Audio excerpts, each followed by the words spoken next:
Welcome to One-on-One, the Daily Items weekly digital program featuring Susquehanna Valley newsmakers interviewed by Daily Item reporters. Today's guest is Bucknell women's head coach Aaron Roussell, interviewed by editor Kurt Ritzman.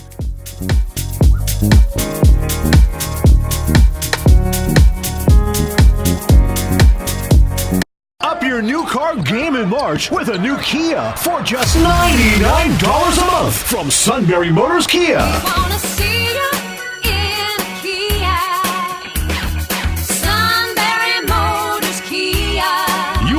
Lease a 2019 Kia Forte LX for just $99 a month for only 24 months. Drive away in a 2019 Kia Soul for only $149 a month. With deals like this, you'll have to hurry in to get in under the buzzer. Hello and welcome to One-on-One. I'm Daily Item sports editor Kurt Ritzman. I'm happy to be joined today by Bucknell women's basketball coach Aaron Roussell. Thanks for joining me, Coach. Happy to be here. Thanks for having me. Yeah, let's talk about what's coming up this week to start. NCAA tournament time, headed down to Charlotte to play Florida State on Friday. Really pumped about it. A lot going on this week. Really pumped about it. Thankful to be in this opportunity. And you work so hard all season. A lot of these guys have been here for 3+ years, and really kind of with this in mind. So there's a lot that's invested, and to have this opportunity, it can be daunting, but at the same point, just very thankful that we're here. Guys got a 12 seed, highest seed in school history, highest seed for Patriot League since it went to 64 teams. What's that mean for kind of a recognition of the success you guys have this year? A lot of respect, for our players and for our program, and I think it was deserved. You fight really hard, and after the game on Sunday, you kind of made your plea to feel like you maybe should have gotten here. I hate to say should have or deserved, but felt like we played well enough and played the schedule that we were supposed to get to this point. Now, the hard part, the daunting part is now that you're at 12, you look at the 5 and you're like, I don't know if that's the one we want to play right now. A really good team that we're playing. But again, I like the group that we have going down there.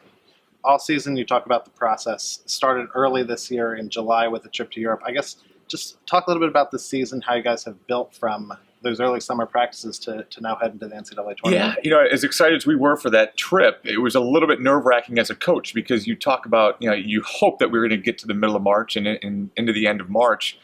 You worry about that making kind of a longer season, the wear and tear on our bodies. But I feel like our players are pretty fresh right now. I think they manage their bodies pretty well. I think we as coaches try to do some things throughout the year to kind of, I don't want to say ease into it, but sure. Maybe certain times it maybe taking a couple extra off days.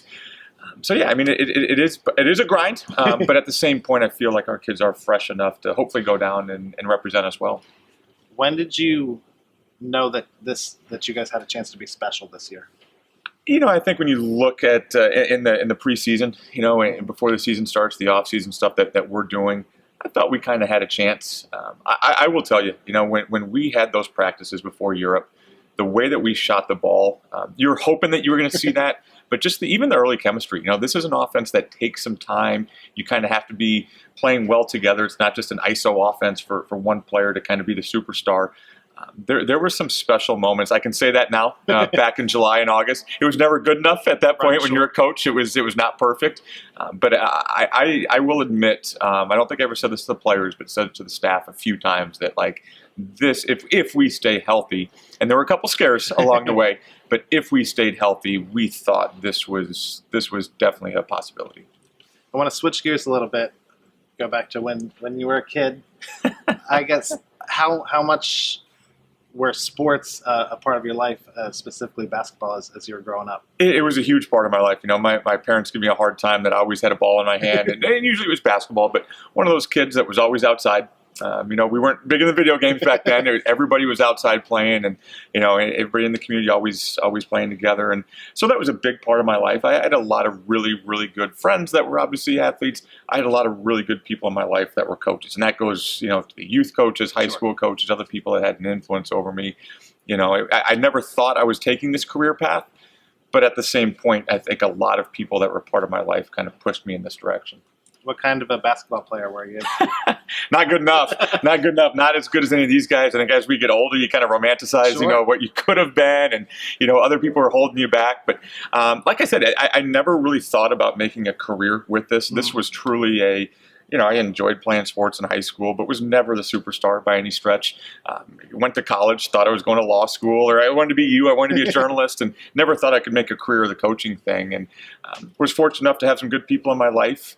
Did some coaching on the side when I was home for summers, kind of the AAU circuit on the boys' side. And again, I kind of graduated and was like, you know what, I'm going to follow my passion for a year or two and then kind of go into the real world. Was fortunate enough to have that kind of lead to a few other opportunities in coaching. So you graduate from Iowa, you say, okay, I'll give coaching a shot. You coached in high school basketball, right? Coached high school boys for a year, high school boys basketball in Minneapolis, yep. And you said, okay, this is fun. I want to see if I can keep going with this. Yeah, and again, I'm very fortunate to meet some good people in this business. And every time I kind of talk to those people about, hey, maybe I want to go into this route. And, oh, yeah, I know this person that might be looking for something. And then at that point, after that first year coaching high school, boys made a contact on the women's basketball side on the college level. And had never coached women's basketball before, didn't really know a whole lot about it. But it was an opportunity. Law school kind of was less and less appealing at that point. But going back to school, I figured that was going to happen at some point. And got a graduate assistantship to go back, pursue my master's, and coach on the side. And just really, truly fell in love with it. And that's when the opportunities kind of kept on coming. So it seems like you almost became a coach by accident. Yeah, like I said, it was not the career path. If you were to ask me what I could have done, if money didn't matter and I knew I would have an opportunity, I think this was always my passion. I always wanted to do this. Just never thought, again, it wasn't like I was the superstar athlete. I wasn't a college basketball player. Right. Never thought about making this as a career. I never thought I could, but this was always truly what I wanted to do. What I think is interesting is, like you said, you didn't play college basketball, but you weren't even an undergrad assistant. You weren't the team manager. It was just, once you graduated, you said, okay, now I'm going to give this a shot. Yeah, Joe Schmo college kid, man. And again, at that point, because I felt like I was trying the law school thing, and it kind of went down that path. And it really wasn't until I had a great professor my senior year at Iowa, and I had to write this long autobiography. Nobody excited about that, but like 40 plus pages. And then she kind of came to me and was like, what are you doing? Why are you going to law school? And I was like, I don't know. I didn't really have anything else to do. I didn't have a path. I felt like I had to say something, and kind of you go into it and you're like, maybe I'm doing this for the wrong reasons. And that's when I was like, all right, I'll take a break for a year. I'll follow the passion. And then again, kind of always thinking I was going to go back to law school. And I remember one year at Chicago, I think it was like the 5 years out from the LSAT. And it was like, if you didn't go to law school now, you're going to have to go back and take the LSAT. I was not doing that again. So kind of made at that point, I was both feet in. I was going to kind of pursue this forever. So that first year of high school basketball, how much did you learn to see the game differently? I guess is that kind of where you started seeing it as a coach, maybe? Yeah, and again, I had done that. I really did have a passion for like the learning of basketball and kind of the strategy of basketball more than I did playing, to be honest with you. And so I always felt like I enjoyed that part and felt like it had some great experiences that I got to do that at an early age. But yeah, you start to learn a lot different things. Even when you get to be a head coach, it was like, oh, yeah, I'm not supposed to just watch the basketball. There's a lot of other things going on. Early in the career, you're always rewind. And now you get to a point where you can kind of see a lot of different things in one take. You can see what all 10 players are doing on the court. When you got that graduate assistant, started coaching women, what was the biggest change? What was the biggest difference from coaching high school boys and AAU kids to women in college? Being 23 and coaching 21, 22-year-old women was different, and I think you always kind of had that. I don't want to say you kind of had to earn the respect, but you're kind of out there as peers, and I remember saying, there was the first year coaching college women, it was like I had somebody that was the same age as me. One of them was older than me. Even as a head coach, I kind of really lucked into the first head coaching job at 25, really by accident. And, there's a 23-year-old on the team, so I think that part was different. I think the building relationships is always going to be the same. And the basketball strategy, a lot of it truly is the same. It was just trying to assert yourself and kind of gain that credibility because, like I said, I didn't have the playing career that other people had. You had to really show that you were passionate about making other people better, making a difference in their lives, and the preparation that had to go into it. Okay, we're going to take a quick break, and then I'll be back with more with Coach Roussell. Up your new car game in March with a new Kia for just $99 a month from Sunbury Motors Kia. Wanna see you in a Kia. Sunbury Motors Kia. You heard right. Lisa a 2019 Kia Forte LX for just $99 a month for only 24 months. Drive away in a 2019 Kia Soul for only $149 a month. With deals like this, you'll have to hurry in to get in under the buzzer. Welcome back to One on One. I'm joined by Bucknell women's basketball coach Aaron Roussell. And Coach, you were talking about how you got your start in collegiate coaching. What was the next step for you after the graduate assistant job? So it was a GA for 2 years, and there was a good 4 to 5 month job search during there. A lot of rejections. There was a point in time where I kept all those rejection letters. I don't know if I was just being too petty or if that was supposed to be inspiration. But finally found a job. University of Chicago, had a connection there. Division III assistant. And it was September, so right before the season was about to start. Got down there. About a week after I got there, the head coach came into my office, said, I found another job. I'm leaving for New York. So it was like, all right, I finally thought I had a job. And then I was like, all right, now I got to go try to find a job with 2 weeks left in the season. The AD at the time, I remember he came in and said, do you have a baseline out of bounds play? I didn't know what to say to that. He said, well, I don't really know you, but this is 2 weeks before the season. I don't have time to do a search. You're going to be our interim coach for the year, and then we'll reassess things at the end of the year, do a full search. And lo and behold, as a 25-year-old, never really being close to that position before, was the head coach at the University of Chicago. How did that first year go? I mean, did you feel completely overwhelmed? Completely overwhelmed. There was glad there was the internet. There was a lot of searching going on for what it is that you wanted to do. A lot of film. Didn't really even know the players. It wasn't like I had gotten there. I mean, at school, I think I'd literally just started. I was starting that next week. And, it was just really thrown in the fire. I remember being 25. We talked about it earlier, just kind of the credibility type stuff. I remember trying to look as old as I could, but every single rep would come by and introduce themselves before the game and, where's your head coach? And never really believing that we were in charge, but had a really great group. I think they were eager for the change and really kind of caught the enthusiasm. Again, when you're young and dumb, you just kind of fake a lot of things, and there was a lot of faking going on, but an awesome group that truly did buy in, and it was fortunate enough at the end of that year to be named permanent head coach. Now, I know you had a lot of success during your time at Chicago. How was that? What was the record like that first year? I remember the AD said, just kind of go out there, win a couple non-conference games because this conference is brutal. Mm-hmm. We had a good year, had some good freshmen that year, and like I said, they were just a fun group. We really got to have a lot of fun together. So we were 16-9, and like I said, hopefully good enough. It was good enough to get the job long term and still stay connected with those guys. Going to a wedding here in a couple weeks for one of those players, and just an awesome group. So then you get the permanent job. You start building a program 4 years removed from not even knowing you were going to be a coach. Correct. And again, it was a build there. It wasn't like there wasn't a lot of success. We weren't selling that. You were really kind of selling the educational opportunity, the city of Chicago, and there was some growth for me as well. This wasn't like an overconfident kid going in thinking, hey, we had this thing figured out. And year 3, I remember we were number 1 in the country, and so that was like a great build to that point.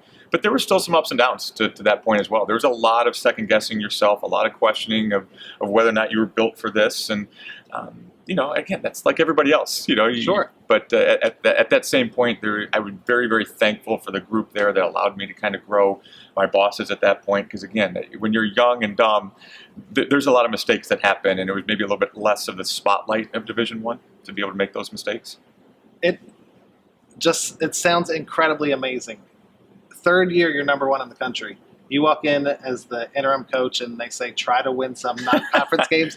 What were you able to do? Well, I'll tell you what. When we were number 1 in the country, I think we maybe lost the next 3 games after that. So it wasn't exactly, like I said, smooth sailing at that point. But again, I think that same thing is here. You had a lot of people kind of buy into the vision. And when you're a head coach and you're a leader, you're trying to sell what's going to come ahead. Even right now with our group here, this isn't talking to recruits about everything that we've done. Sure. This is what we've done. Hopefully, this paints the picture of what it's going to look like during your time here. And again, like I said, I did say that you're not lying, but at the same point, you're trying to sell a vision, that maybe hasn't happened yet, but there's a lot of trust that has to go involved, both from you as a coach to believe that, but also as recruits to believe in you. Tell me a little bit about the decision to leave Chicago. Do you say, okay, I want to test myself at Division I, Do you hear there's a job opening at Bucknell and they call you up? How does that work? Yeah, they gave a call, and I think I gave the whole, yeah, interested, yeah. And I didn't know anything about it. You know, it's one of those things that we really love Chicago. My wife and I, both Midwesterners, huge Cubs fans. We always joke that if we ever left Chicago, that would be the year that the Cubs would finally win the World Series. Cubs were pretty bad back in 2012 and 13, so we felt comfortable doing that. It really, honest to God, and people, you know, I'm being sincere and genuine, it zero to do with really basketball, zero to do with Division I. It took us a while to figure it out, but really until I took the visit out here, did the interview out here, and I remember calling my wife being like, I wasn't sure about this place. I know we didn't know if we really wanted this job, but now I really want this job. I don't know if I'm going to get it, but now I really want this job. Really fell in love with the area, the thought of moving. We were a young family at that point, moving everybody out here. Just a lot of things for our immediate family. Even though we were Midwesterners, felt a lot of things for our immediate family. This would be a better situation for that and for future family that we were hoping for, and now I've been blessed to have to be in an area like this. Now, I heard that you took the job before you brought your wife out to Lewisburg.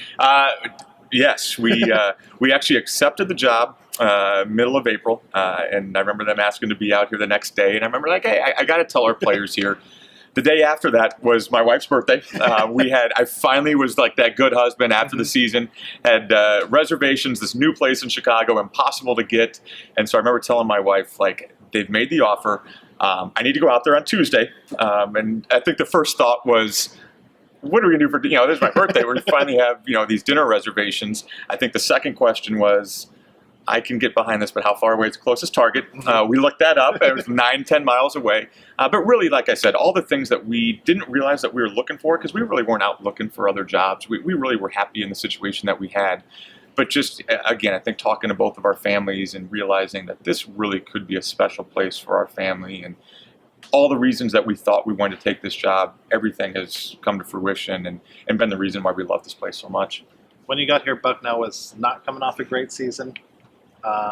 I guess talk a little bit about what you've been able to build over the 7 years you've been here. And with all due respect to the players then, because I didn't know them at that point, like I said, honest to God, none of this decision to come out here was about basketball. We had a pretty good situation at Chicago going and, coming close to win a national championship, and felt like that was the goal. I didn't feel like I wanted to leave there until we were able to do that.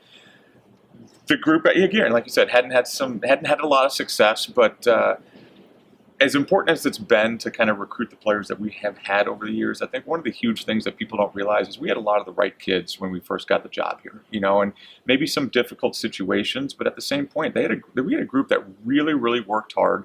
They were eager to do something special. They were eager to kind of start building those bricks early, even knowing that maybe they wouldn't see the actual rewards. I don't know how realistic it was to go to the NCAA tournament at that point, but again, they bought into the vision, and it wasn't like we came in here trying to run people off. I think we told our staff, I remember telling our staff, like, we don't want to hear anybody talk about, hey, wait till you get your kids. Those were our kids from day one.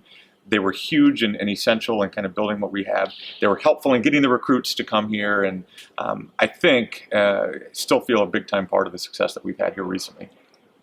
You have had unprecedented success at Bucknell on the women's side. Has it just been having the right kids here? Yeah. What have you been able to do? I think a couple things. I think recruiting is always huge. That's the lifeblood of any sort of program, any sport. But I have to give a lot of credit to, obviously the players when you're getting better and developing here, but we've had some really good staff members over the years. The current staff right now has been incredible and been amazing. We've had some coaches over the years that really bought into the player development piece. I think you hear a lot of coaches talk about how it's all about recruiting and it's recruiting.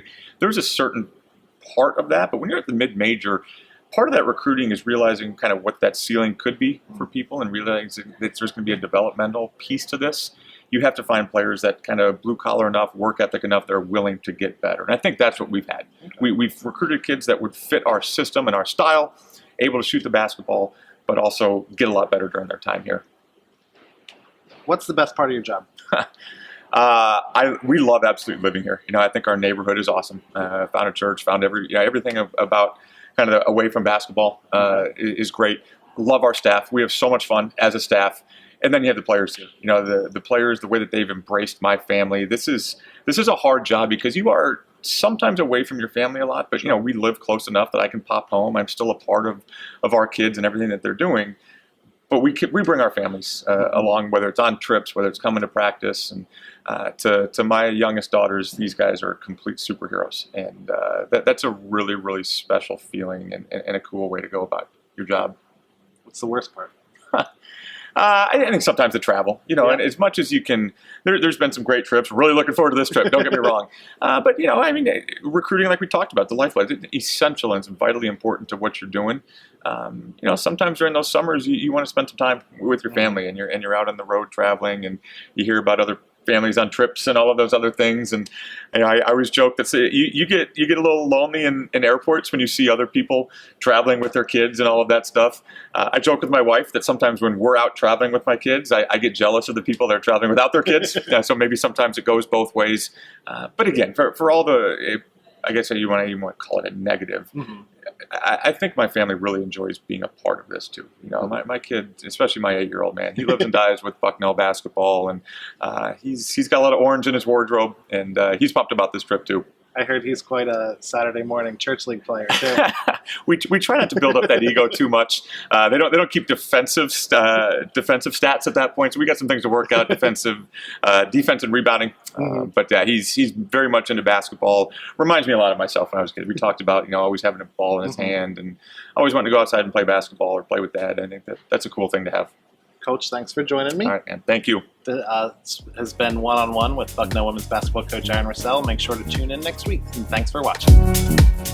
Thanks for watching One-on-One. Be sure to tune in next week for another edition.